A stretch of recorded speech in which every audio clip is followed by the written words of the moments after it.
Hi friends, இது வரைக்கும் சேனலை சப்ஸ்கிரைப் பண்ணாதவங்க சப்ஸ்கிரைப் பண்ணிக்கோங்க. சிறுகதைக்கு ஆசை சீரியல் நியூ ப்ரோமோ என்னென்னு பார்க்கலாம்.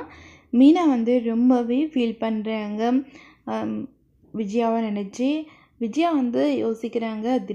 திடீர்னு இவ ஃபைனான்சியரை பற்றி பேசினாலே ஒரு வேளை நம்ம கடன் வாங்கின விஷயம் இவளுக்கு தெரிஞ்சிருக்குமோ அப்படின்னு சொல்லிட்டு விஜயா யோசிக்கிறாங்க. தெரிஞ்சிருந்தால் ஓவராக ஆடி இருப்பான், தெரியாதுன்னு தான் நினைக்கிறேன் இவளுக்கு அப்படின்னு சொல்லிட்டு யோசிச்சுட்டு இருக்காங்க.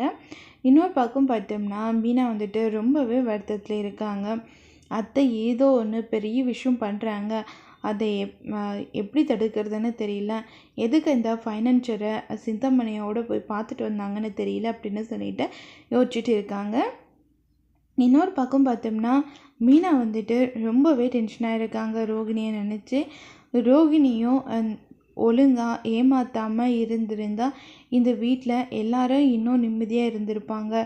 ரவியும் எப்படியாச்சு நீத்துக்கிட்ட பேசுகிறத நிப்பாட்டிட்டு ஸ்ருதி கூட சந்தோஷமாக சேர்ந்து வாழ்ந்தா இன்னும் மாமா ரொம்ப சந்தோஷப்படுவார் அப்படின்னு சொல்லிட்டு யோசித்து பேசிகிட்டு இருக்காங்க. அப்போ நினச்சிட்டு இருக்காங்க.